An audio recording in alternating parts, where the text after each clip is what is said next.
to Getting in the Herd. I'm Joyce Bronson. I'm the intake coordinator for McShin Foundation. We got Dixie Lewis. Dixie, introduce yourself. I'm Dixie. I'm the drug test and urine screen coordinator at the McShin Foundation, also an alumni. Alumni! Woo! And we've got Amanda over here. Amanda, introduce yourself. Yes, my name's Amanda Stevens. I am a student at VCU, and I am also an AmeriCorps member and interning here with McShin. McShin, the number one place to intern. So we're new faces. So we're taking over for Nathan today. And me, myself, I am an alumni, but I am also the intake coordinator for McShin. So I'm actually the first person you speak to when you want to come to us. Me and Dixie actually started McShin somewhat together. Our recovery journey started together. I remember my first day, and I always say it, and she hates the story.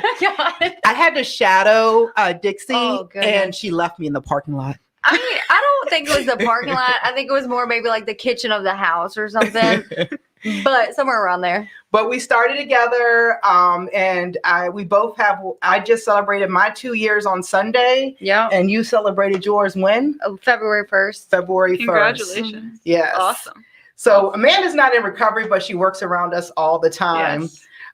Any feedback, Amanda, on being someone that is not in recovery? How do you feel about, what you've seen at McShin and how, we interact? And yeah, it's definitely been a very humbling experience. Coming here, I wanted to do something in mental health, and so I knew about this foundation, and so I decided to come here and start interning. I started in August, and I fell in love with the people, and like I said, it's just been a very humbling experience. So we fell in love I'm happy with you. to be here. Thank you. Appreciate that. She's awesome. She definitely is, she's very personable, and the girls really click with her. So she's awesome. Thank you. Dixie, she's never left. She's an alumni. Like, I lived in the housing for 11 months. I came in April of 2019.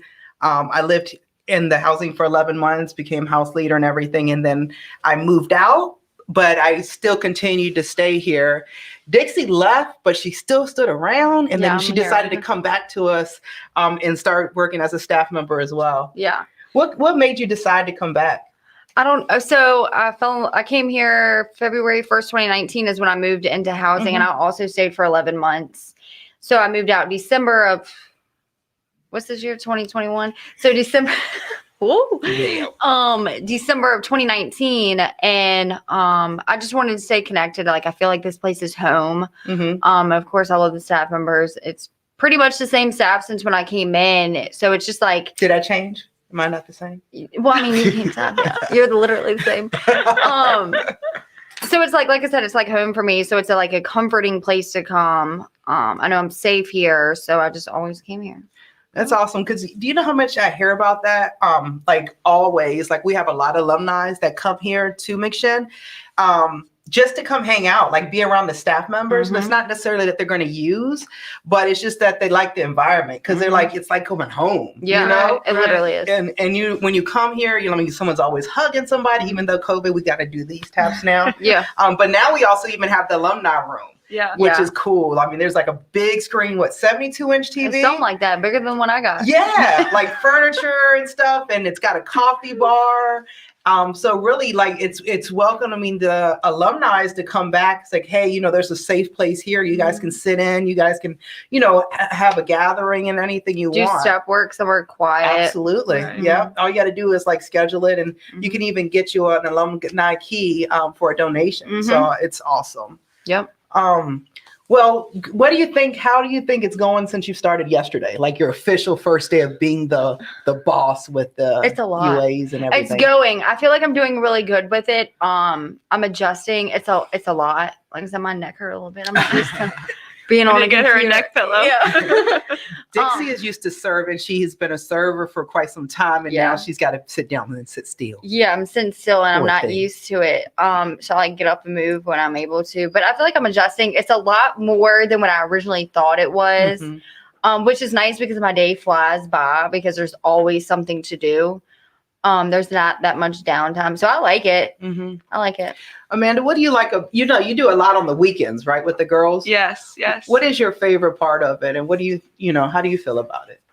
I feel that on the weekends, I really get to take a lot of time with the women one-on-one and just kind of gauge what's going on, how they're doing, and just be, like you said, personable with the women. It's just a great opportunity to kind of be in their own environment. I'm going to their home. So yeah, it's been great. I get to take them to do things, and we have a great time together. So yeah, my favorite part, like I used to do weekend duty long time ago. That was like one of my many jobs here at McShin was weekend staff. And my favorite thing about it was because I was also doing intakes at that time was I got to see the participant when they first come in, like the welcoming, they're all nervous, don't know what I'm going to expect, parents crying, like, oh, I've got to send my baby here. But, me assuring them that, they're safe.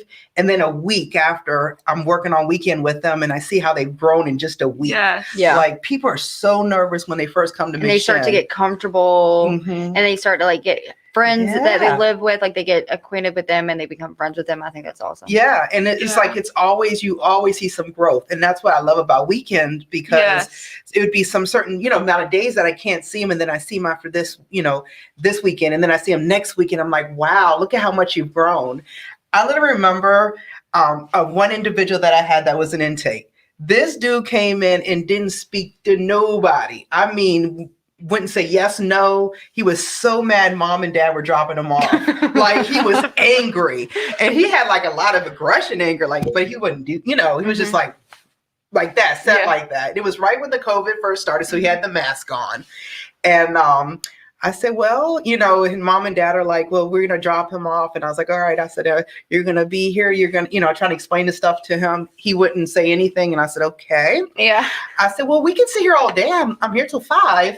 So, he still wouldn't speak. I had, Mo, which is our director of male programs, come in. I had Jesse, our COO, come in. Everybody tried to come in and connect with the dude. Dude wouldn't say anything. Then all of a sudden, later on in the day, we sent him to the house with the guys. The next day, he was hopping up and down the hallway. Yeah. Oh, like awesome. Just happy. I'm so sorry, Joyce, for yesterday. I was just mad. I didn't know where I was going. And a lot of people have that. They have a lot of anxiety. Right. Can you imagine going to a new place, not knowing what to expect? But the great thing about McShin is with the staff and it rubs off on the participants. Everybody's just so welcoming, I remember when I came in, I never been to rehab. I always went to jail. You know what I'm saying? Like I never went anywhere else. I just always ended up in jail. So this time when I got brought to McShin, I didn't know my family came in and did like an intervention on me and they were like, you're going here. And I'm like, I don't know what you're talking about.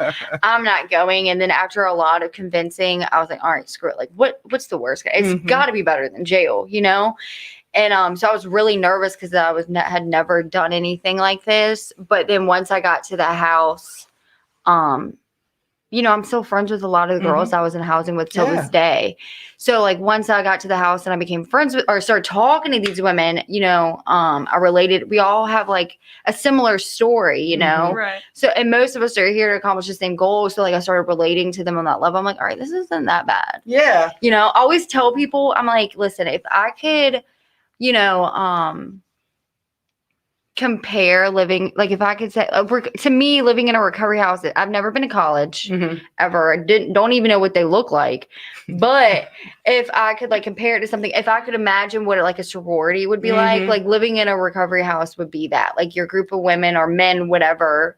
That's what I would think. That's what I your imagine. people. Yeah. Because it's like your support team. Like I remember being in the recovery houses and I used to cook all the time. So I would have big dinners for everyone in the house. I mean, we always did something together, or if you didn't have like maybe a cigarette or something small, one of the other girls would always look out, food, all that. I still remember my, first roommate, Ray. Yeah. I love her to death.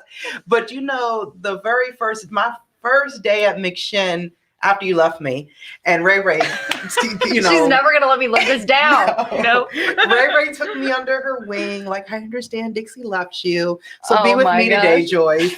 And we went to the store, and this guy fell out at the store, hit his head on the thing, on the like concrete outside, and Ray ran beside him and just held his hand and was like, it's going to be all right. It's going to be all right. Oh, wow. And the ambulance came, like just sat there. You would not leave the man's side. And like, you know, his wife and everybody else was frantic and she was the only one calm. And that's part of like how it is at McShin. Like people, you know, there's always that one person that can stay calm in a bad situation and, you know, help everyone else. But I just, you know, I've always remembered that. And it's like, you know, us addicts, we're not bad people. We may have done bad things, but in our heart, we have good, genuine hearts. I think we're the best. Yeah, absolutely. I was talking about that yesterday. I think we're like the best kind of people. I think we're like really kind-hearted and genuine, and a lot of people like think that we're like the worst type of person ever. Like, but we're like really. I think a lot of addicts are very intelligent, very creative, very kind-hearted. You know, very generous and genuine. We got all the street sense. We just don't have common sense. Right. Common sense. Yeah. What do you think? I mean, no, for sure. Like I agree with everything that you're saying. You know, coming into this, I didn't know what to expect. You know, when I came to intern here, I was like, you know, I'm not in recovery, but maybe there's something I can do to give back to my community. You know, not to go too far back into my story, but my soon-to-be husband's brother passed away almost 8 years ago in April.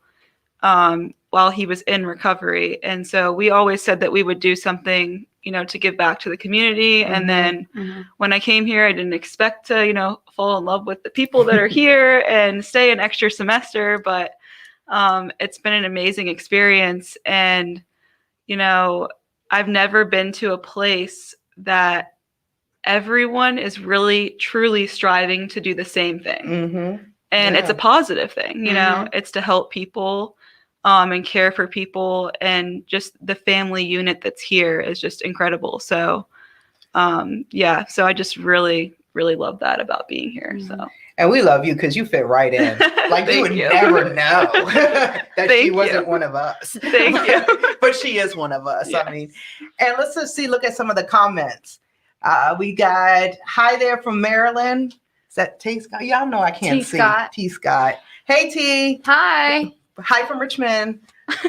Honesty says you ladies rule. Honesty, you rule. You rule. Jill. She's number one. Jill's leader. Up there too, saying, "Hey ladies, love you all." Jill. Hey Jill. Jill was our director of female program. She'll be back in a week. Amazing. She's back on Monday. Yeah, she's the one that paired me with Dixie, who left me in the. Well, I don't believe any of this. Listen, I don't remember this. So, well, that's awesome. So we've been. What other stories do we have about anything that may have stuck out, you know, to you at McShin? Maybe something that's happened that you guys really, you know, seen that people have come together for, or. So a lot of people know my sister passed away from a drug overdose in April. And then somebody else really close to me passed away the year before that. And I had never experienced anything like any traumatic loss, like ever really, except for when I was like really young. So I didn't know how to, so I remember Jill is the female director, right? So when the first death happened to me, nobody would let me be by myself here. Like everybody was always, and I was like, y'all are annoying me. Like, let me breathe. And then so I asked to go home one day when we were living in Smith House, and I was told no, but I was like, you know what? I'm going home anyway, right? Thought I knew it was best for myself. Yeah. Right. So I walked home, and then it did not end well. I ended up calling like, y'all come get me. I understand why you don't want me to be by myself now. And the same thing with like my sister, like when my sister passed away, like I was coming up here a lot. It's like the sense of connectiveness and people genuinely, yeah, that's it.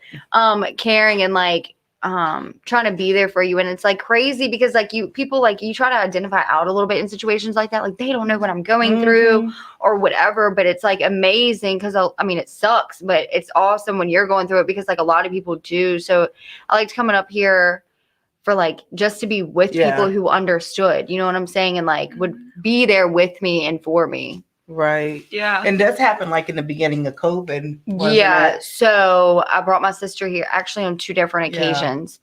And right before COVID, she decided to leave or right when it started. Yeah. And she decided to leave, and 5 days later, she overdosed and passed away. Mm-hmm. Hi, Josh. Miss you too. So Honesty wants to know, how do we sustain our recovery through COVID? That's a great question. Because, I mean, a lot of stuff has affected you, you know, when the COVID first started. Yeah. So I know one way that I have maintained my recovery is I've really relied on my recovery network. Oh, for sure. Absolutely, right? Yeah. So like people that I've met in the past, and then actually I was surprised that there were some people that I knew that I didn't even know were in recovery. Yeah. Like, have you ever ran into that? I know it's really cool. Yeah. Because I mean, like you're not in recovery, but like sometimes people, when they find out, they're more willing to tell you. And so I found out a few of my friends that were from my old job, when they found that I was in recovery, they sent me a message like, "Wow, Joyce, I didn't mean to tell you, but I thought you had a problem the whole time." Yeah. but that's now amazing. Now that you recognize you have a problem, I actually had one too. Yeah. So, you know, I've relied on my recovery network a lot, just calling them. I know it was hard in the beginning because a lot of the meetings shut down all of a sudden. But here at McShin, we still tried to have it. But, you know, with like less than 10 people at one point, it was really hard. So I used a lot of Zoom. And how did the Zoom meetings work for you? Some people didn't work for I did a little, some. Yeah. But like you said, for me, it's like the networking, you know what I'm saying? The fellowship. So it was like, it was hard to get like just Zoom. It's like, and then I'm like at my house or something. So I like, distracted. And I'm so ADD. Yeah, I get distracted. Like there's food and stuff like that. So, you're carrying your computer around the kitchen. Yeah, I'm like, yeah, exactly.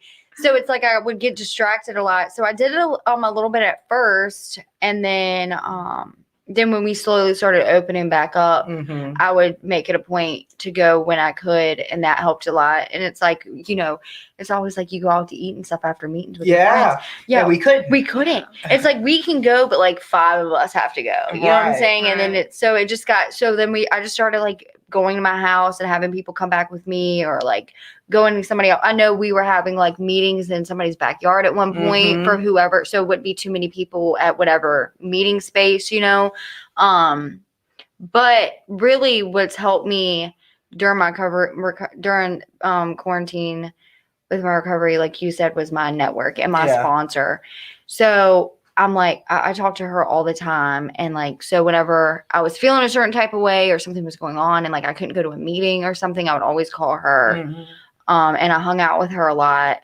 And then one of my other friends, we were hanging out like literally every day. And but I also have a 4-year-old, so he's definitely kept me on my toes. Yeah. Well, he's 5 now. He just turned 5, but he's been keeping me on my toes. But all that's helped. I will say, I will be honest. I'm gonna call myself out a little bit. I have slacked on my step work a little bit. You would think it'd be the perfect time. I know. Yeah. Well, like, you don't have nothing else to do. Yeah. Well, I'm on 4-step. Because you guys couldn't even go to work at Texas, right? No, I was working through the whole thing, but we had shut the inside down, so I was doing curbside, and I was working a lot with that. So you know, I definitely was still working. I was really busy, but I was slacking on my step work. So that's something I'm just now starting to pick back up. I've been procrastinating. I mean, at least you recognize that, you know? Oh yeah, for sure. Every day my sponsor's like, so when are you gonna work your step? I'm like, dude, listen, I've been sitting on 4-step for a minute. I know, just hold on, okay? I'm doing it.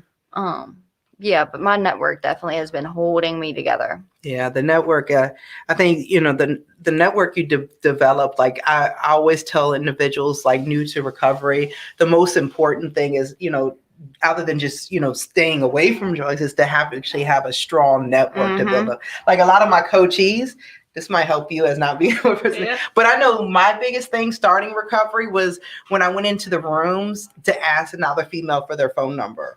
Like, you don't understand how like nerve-wracking it is, but you got to get a sponsor, right? Yeah, I used to get so much anxiety from that. Yeah. So this is what I did for my coachees. I said, every meeting you go to, I want you to go up to 2 ladies and get their number. Whether or not you call them, it's fine, but it builds up, you know, where you no longer have that anxiety. And then that way, when you hear that one person speak that you connect to, you can just kind of go up to them and, you're like, all right, I got this. Yeah, the more you do something, the better it is. Absolutely. So, yeah. That's how I got my son to learn how to get girls. Mm-hmm. You know, I was like, go to every girl and ask them for their number until you get comfortable, until you find the right one. Hey, Lydia. Hey, Ashley. Amanda. Hello. Hey, girl. We miss y'all. All of y'all. Yeah. I'm so country. So yeah. Oh, and Ashley, she's the one. She knows. I remember. She just said Joyce is an amazing recovery coach. The big three. Yeah. Yeah. Oh, it was 3 numbers a week. But yeah, I mean, but honestly, it is, and I've gotten feedback back. I always ask them, it's like, well, how did that work for you? Mm-hmm. And a lot of them said, it did make it easier. Mm-hmm. But I just, anytime I help a newcomer, I kind of put myself back in their situation. Like, how did I feel when I first came in? That really helps me help them. So I just remember, like, I don't know. And I tell people to do this now, but then, like, when I say it, I'm like, man, I remember how I felt when I used to, like, be told to do this or would have to do this. But, like, I remember people would be like, you need to get black key taggers phone numbers. Yeah. And, like, I used to be so intimidated by them because they had a black key tag. Yeah. I'm like, I don't know if I can do that. You know what I'm saying? So now I'll tell people that, and I'm just like, they look at me like I'm crazy. I'm like, I was doing the same thing. But, like, I used to be so intimidated by them, but they're like, 9 times out of 10, they're like the most sweetest people ever. Absolutely. And they're so easy to talk to. So when I was in Delrose and when I was in the intensive house at the time, I would call people. I hated it. I would do it though. I would call people and, sometimes I didn't know what to say and they would just take over the conversation, like start to make me feel comfortable. Like I wouldn't know what to say. I would be sitting there like quiet and they would just pick up and just start talking and make me feel more comfortable. And that's because they know how it is. Mm-hmm. It's really important to know where you start, because that's like how I remember. As far as with the conversation, they always took care of it. My very first sponsor I had was more scared of me than I was scared of them, though. So that didn't really work out. Mm-hmm. But I remember going to a therapy session before, and I just stared at the therapist because I don't know what to say. Yeah, like I'm not a talker. Well, I am a talker. You are. I don't know. Whichever way you want to use it. So Amanda. What do you think is being around us and everything like that, what do you have like an advice that you give to any of the newcomers, like when they first come in, to kind of because you kind of came into McShin and into our environment and like kind of just adapted really easily, so you kind of it doesn't feel that way though. It didn't feel that way in the beginning. I came in here after knee surgery. I had ACL surgery and I was on crutches and, it's kind of like a running joke. They could hear me coming because I had my keys, I had my backpack, just a big brace on everything, just coming down the hall. And they're like, oh, Amanda's here, and I was only here 2 days a week, but, it was still like a joke. And, I guess that was kind of hard, like, coming in here on crutches and, I did feel at home here, though, pretty quickly with the people, just because everyone made me feel welcome, which was something that I definitely didn't expect. Coming into this, I was like, I don't know how they're going to treat me. I'm not in recovery, but everyone was just very welcoming and, always had some kind of advice for me or something to teach me. There's always like a teachable moment. It was just really, there's thousands really, of it was really great. And then I decided to stay for a second semester, and this semester especially has just been amazing because I feel like I've come out of my shell more. I'm meeting more and more people. I'm more hands-on than I was last semester, so it's just been really great. So, So I guess my advice would be, like, especially anyone that, wants to come in here and kind of that may not be in recovery, or maybe they are in recovery and they want to come here to be an intern. I guess my advice for them would just be to, not assume anything. Like I kind of was like, well, I don't know how they're going to accept me because I can't relate to them in that way, or, but then, I just found that we can all relate to each other in some way. And so once I kind of realized that, I it helped me grow more as a person. So yeah, absolutely. Yeah. You think you wouldn't have anything in common with certain individuals, but you end up doing exactly. it. And I learned that through coming into the sober living too. Like some of the people that we interact with or we live with end up being our best friends, or people that we probably, if we were out in the street, probably wouldn't, thought I would have hanged out with. But, it definitely helps you learn about the judgment thing, not to be so judgmental towards people, give people a chance, an opportunity. Yeah. Yeah. Cause I know, when we have, when we're in a sober living situation, it's like everyone who, you just put in a situation, put in a room together and you guys work, but somehow it always works out, I was really nervous. It's like putting a whole bunch of women in one house. Yeah. Like, how is this going to work? I got to share a room with these. Like, it's a whole bunch of, and that's mainly because like before I came into recovery, I didn't have relationships with women before. Yeah. You know what I'm saying? Like, I didn't know.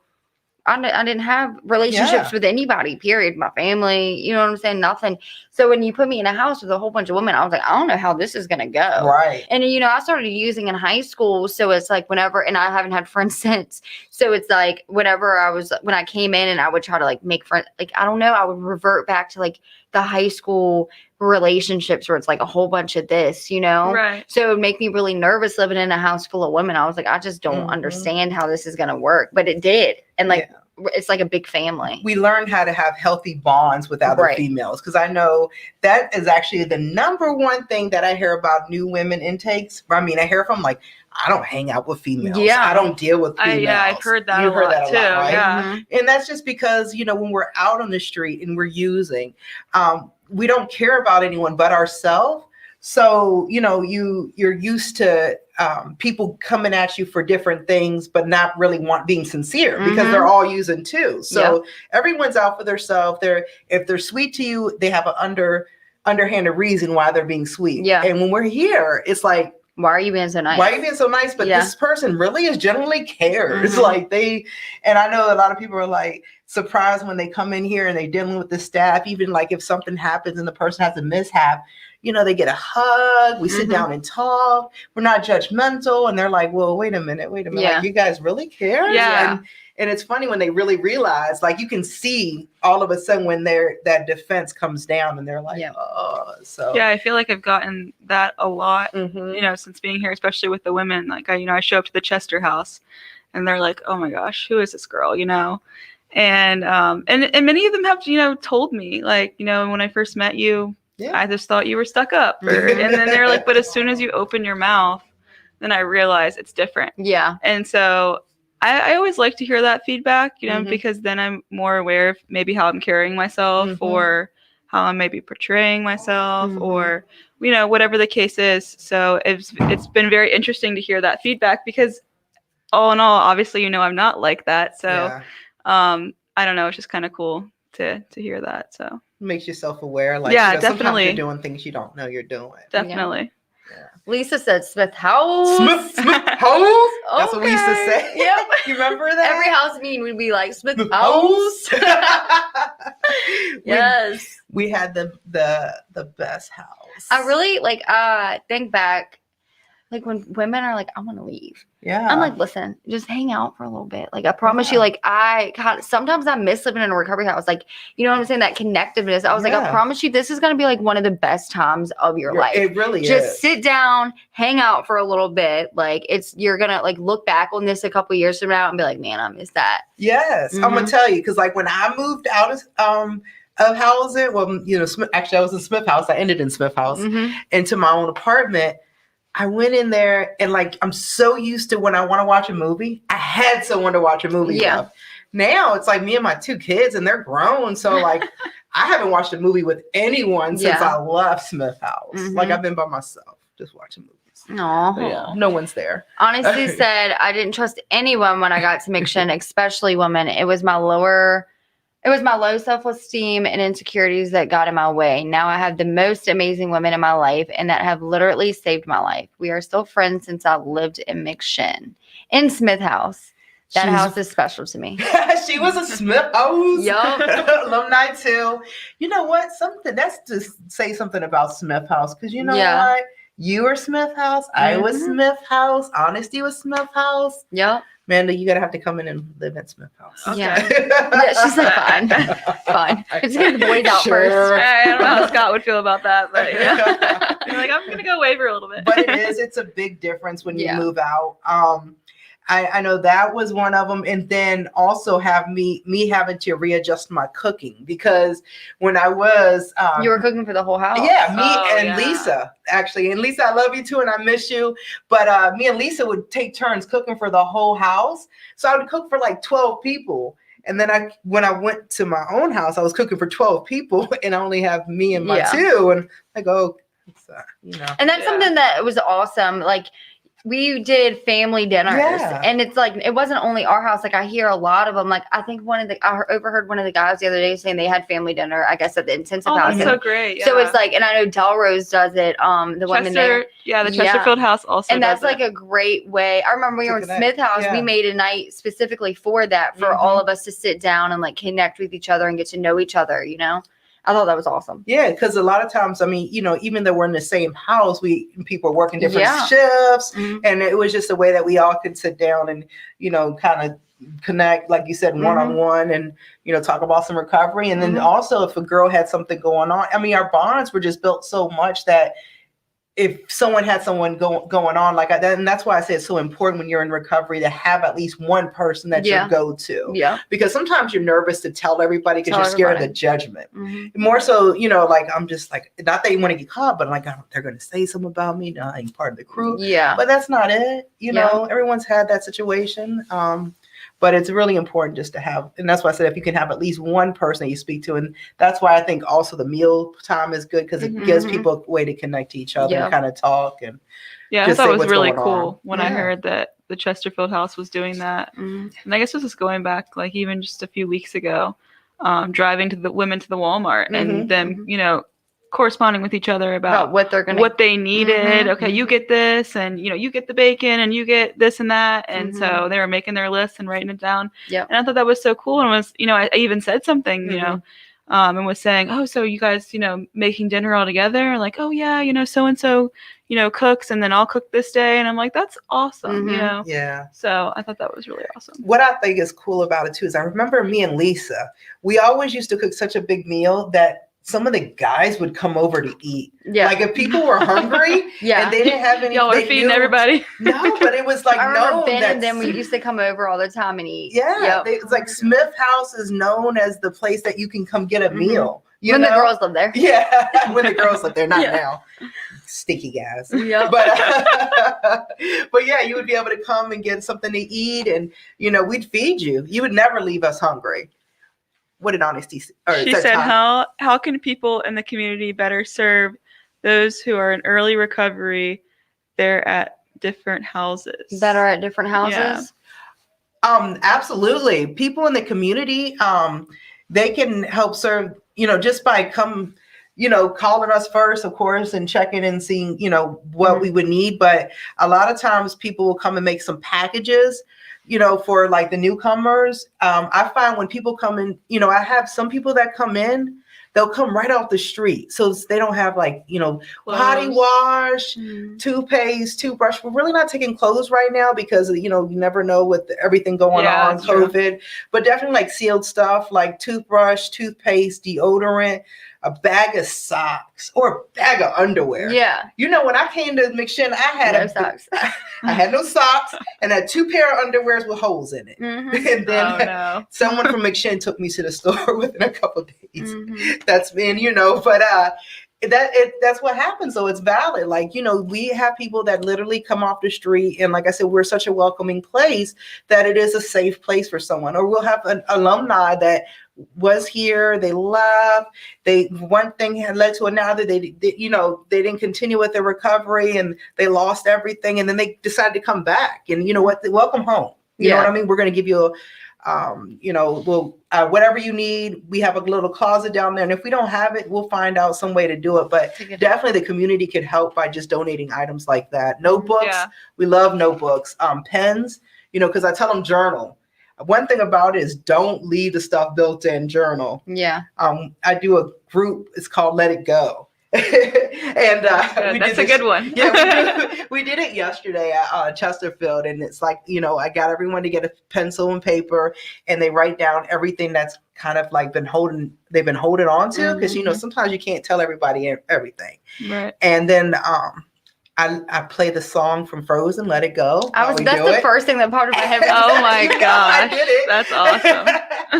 And so we did that, and I'm dancing and I sing while they write, and then and then we go outside, and we in the fire pit they have at Chesterfield, we set it on fire, but we're like we're letting this go. So but the reason why I'm saying that is because it's journaling. It's like writing out your feelings, because sometimes we may not feel comfortable enough to tell someone. I mean, I want you to tell someone, but if you can't write it out, because at least you'll feel better because it's gotten out somehow. Right. So notebooks, pens, definitely snacks. It's going to be food gift cards. Yeah, and sunblock. I mean, summer is coming, girl. I know. Look, please get her some sunblock.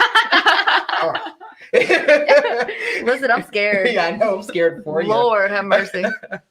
But so any other items that you guys can think of? Like, what helped you when you came in? I mean, I think I pretty much most of those items is. Women helped me with food when I came in, because my dad couldn't get over here to bring me the stuff that I needed immediately. Or like women with a little bit of clean time would like come get me and take me to go get stuff. And that gave me a chance to like bond with them one-on-one. Right. And then, and then they would take me to do whatever I needed to do, which was really nice. That is valid though, a ride, like to come and offer and just say, hey, if you need a ride to go, get some groceries or to get something, just a one-on-one, you never know what your experience can do to help somebody else. Exactly. And you work around a lot of people that are coming into our tent. So do you see any kind of need that you've noticed from them that, stands out? Definitely the hygiene, products, deodorant, things like that, are always really needed. I can't really think of anything else at this time, but definitely, I would also definitely say, like the notebooks and pens and stuff, something that they can do some like gratitude journaling in, is always really helpful for anyone that's just coming into the program. Yep. Awesome. And so we just trying to think, but yes. My mind went blank. I get it. So Dixie, any other input? Daxie. I told you I was contrary. I don't know, like I was saying, like the thing, like so Jenny used to work weekends here when I was in intensive, and me and her got to build a relationship, and she would take me to all the meetings with her, and that helped me. Like, it was one thing, it was really nice bonding with everybody in my house, but having somebody with a little bit of clean time that I could talk to, be like, hey, let's go to like a different meeting that you're not used to going to, or like, all right, everybody's going, but you can ride with me, so we can get like that one-on-one time. I sometimes try to do that, like with some of the women, like, okay, we're going to this meeting. I know me and Amber went to go try to go to a meeting, to take the girls in Chesterfield to a meeting, but then it was pouring down and raining, and it was so cold, so and it was an outside meeting, and they were like, oh no. So we just had a meeting in the house with the girls in the house. I was like, well, listen, we're going to just have a meeting here, So I think a lot of like people with clean time, like going to the house and like volunteering to like help them do stuff just so they can like interact. Because I think sometimes, like I know it was with me, I got, you live in a recovery house, so you just you're always with the women in your house, which is amazing. Right. But it made it a little hard for me because I got really comfortable with them. So like to reach out to other women, and so I think it's awesome, like when people go with a little. Oh, absolutely! Like people to come in and volunteer and just come down there and build a group. I think that's definitely, I mean, when speaking with the women, even just like a week or two ago about, what groups and things that they really enjoy. A couple of people said that it's really powerful to hear other people's stories. So, just getting as many, women, whoever out there that have, the clean time to tell their story is just really helpful to them. It kind of makes them feel like they're not alone, even though they're sharing a house with, so many women. For, they still have that feeling that they're alone. So just kind of seeing, people that have that time is really helpful to them. Yeah, I agree. I think sometimes, like, when you're new, you kind of like, you see somebody with a lot of clean time, they're like, well, they weren't as bad as me because now they have all this clean time. You know what I'm saying? Like, there's no way. And then you hear like their story and it's kind of like, oh, like, one of my friends, she's like big on TikTok. She went out and, well, she's pretty good on TikTok. Yeah, she is. She's funny. And she went out, she went out and run a group in Chesterfield. And like for me, you know, I just, you know, I've known her since she's been clean, so I just see how she is now, and like watching her TikToks, and they're all about recovery. They're amazing. So it's like watching her before and afters. I'm like, okay, you know what I'm saying? Like, I kind of, it's sometimes like you don't relate with people because of how they are now. You only see how they are now. So that was me when I first came in. You know, I'm like, there's no way they're not. And you know, I hear that a lot from individuals that say to me, like, "Oh yeah, like there's no way that you could have done anything out on this street." And I'm like, "Whoa, if you only knew." It's just I clean up well. That's it. A lot of people like, so everybody. I also work at Texas Roadhouse, and everybody there, they now know I'm in recovery or whatever, but they'll be like, "You're an addict? That you don't look like one." Well, and I'm like, "What are we supposed to look like? Like, what do you mean?" I mean, like, that's a part of the stigma, though. I'm like, "What do you mean?" They're like, "You just don't look like you would be an addict." I'm like, "Okay, well, this is what it looks like," you know? Right. Oh, hi, Wendy. She said she did that exercise with me. I remember. That's the let it go exercise. The let it go one. Yeah, I did it with everyone. We did it at our sponsorship retreat. Hey Jenny. We did it at our sponsorship retreat when we went in October, and that was the first time I did it. And it was like right at the end. So like everything that we had spoke about, like during that, we were talking to other people in our sponsorship family that we needed to like get out or whatever. At the end, we wrote it down and we burned it. And it was like really emotional, and it was really good. Yeah, that was the first time I ever did it. I find that, you know, most girls after we've done it, they always thank me for that particular group. Like they're like, you know, I really liked it. I mean, it did actually, because you feel some kind of relief. Yeah, the satisfaction of like, I guess, burning something. Yeah, absolutely. It's really cool. So, but Honesty says we are changing. See, I can't see. I'll read it. We are literally changing that negative outlook on addiction every day, ladies. Keep going. Oh, yeah. Oh, for sure. We definitely are. Like, I mean, I'm telling you, I clean up well. It's all I'm going to say. Like my mom, she is so proud now that how she sees me. And my mom volunteers too. Like, you know, again, going back to the community, how the community helps. Yeah. My mom volunteers, and she does a group at our Chesterfield house every Tuesday morning. Oh, that's awesome. From 9 to 11. So girls get to actually come in. And they have, you know, my mom, of course, well, not of course, because, you know, but my mom's never been in recovery. She's never had any kind of substance use disorder. I don't know where I got it from, but it happened. And, but she comes there and she gives back her time. And, you know, a lot of girls who come off the street or, you know, who start in recovery, sometimes they don't have that mother figure. And, you know, I had one lady yesterday say, "Oh, your mom's great. She sewed my pants for them." Just like little small things that, you know, she does the arts and crafts thing, but if they need something, she'll sew something, or if she finds that they you know, they wanted, you know, like she made a bag for a little girl, and, you know, she does little things like that. That's awesome. So I really like that part. Like I love that she comes down there and volunteers, but she's like a mother figure for them. Kind That's of awesome. I run her out on Tuesdays, but any other days I charge, you know. But yeah, she loves it, and it helps her too, because, you know, and in the beginning she didn't understand, you know, I was alcoholic, but she did not understand addiction, and she didn't understand why I did the things I did. But slowly she learned, you know, like she learned about it, and she came around, and she just wants to help other individuals, because she's like, if it worked for you, McShin worked for you, man, it's got to work for anyone. So she's like a strong advocate for McShin. Yeah. And I also think that that's really important, you know, with your mom, you saying that your mom is not in recovery, you know, just kind of having that that view from all sides. You know, this Sunday at church, this past Sunday at church, Walt's wife, you know, talked, you know, because it's, you know, Women's Month. And so she talked about what it's like to be married to someone that's in recovery. And, you know, the next week he's going to have someone else that's, you know, some kind of family member, some kind of relation to, you know, someone that's in recovery. And I just think that that's really cool to see, like, the different views, even if that person isn't in recovery, just the views, like whether you're the brother, or you're the sister, or you're the wife, or, whatever it is, just to hear those different views, because I think that when we communicate in a society in that way, we kind of have a better understanding of each other. Mm-hmm. And then after that, you hope that is acceptance. Yeah, So absolutely. Family is a very important part of recovery, I believe. For sure. Just to have that family support. But I also tell individuals, just because you're clean today and you've been clean for 30 days doesn't mean that you automatically deserve it. Like, no one owes us anything. Right. But it's great to have the family support. And McShin does offer that family support too. Not just for us, but for our families. On Wednesdays at 7 p.m., Moses actually holds a family night on Zoom. And you guys anyone who's interested in logging in can actually see it on McShin.org. And on the McShin.org website, of course, you can find out information about us and the programs, but it also gives you links to meetings.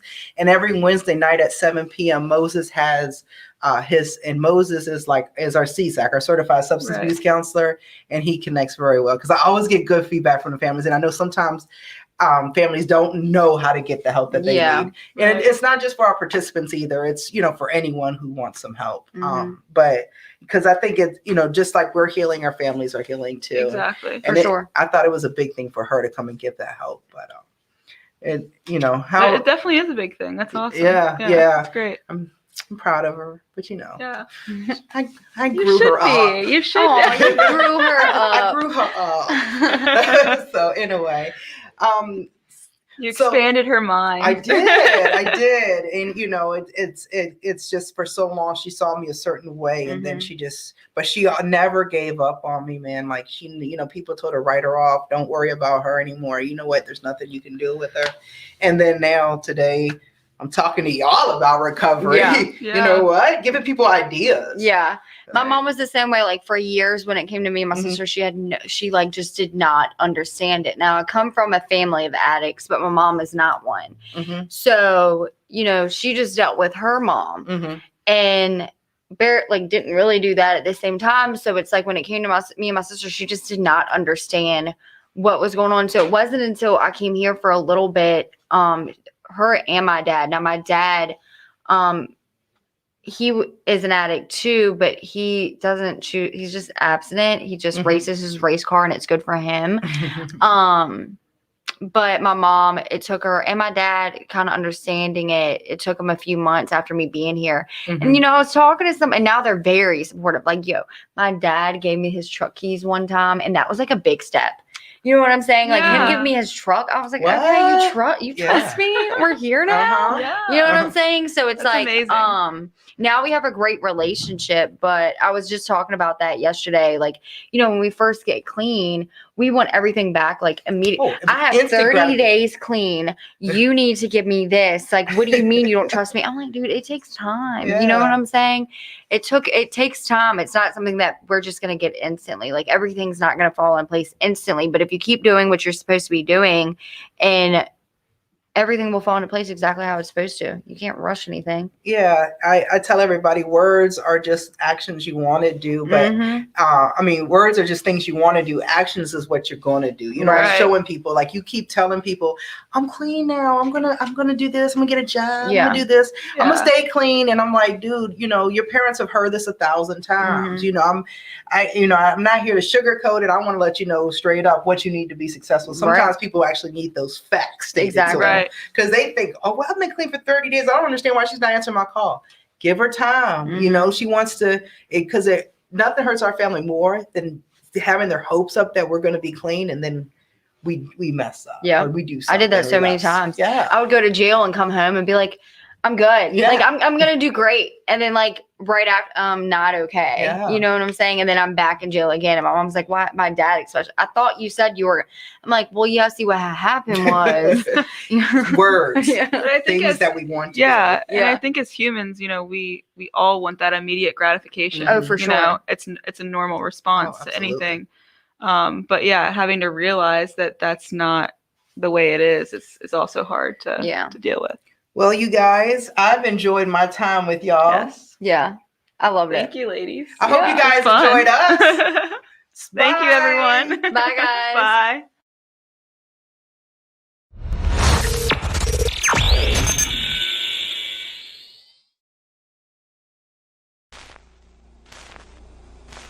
My name is Shannon Lance. I'm currently here in recovery at McShin Foundation. I got out of jail on January 10th, 2021, and while I was incarcerated there, my mother passed away due to COVID complications on December 14th.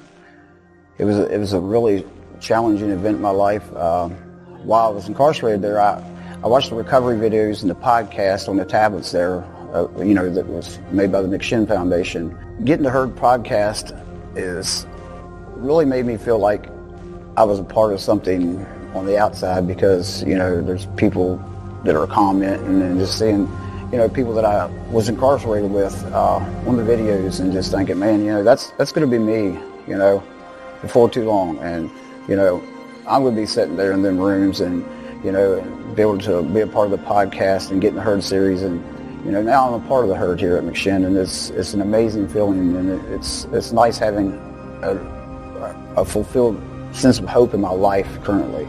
And just to live one day at a time, and just to have positive feelings in my life and good relationships with, my family and friends is an amazing event.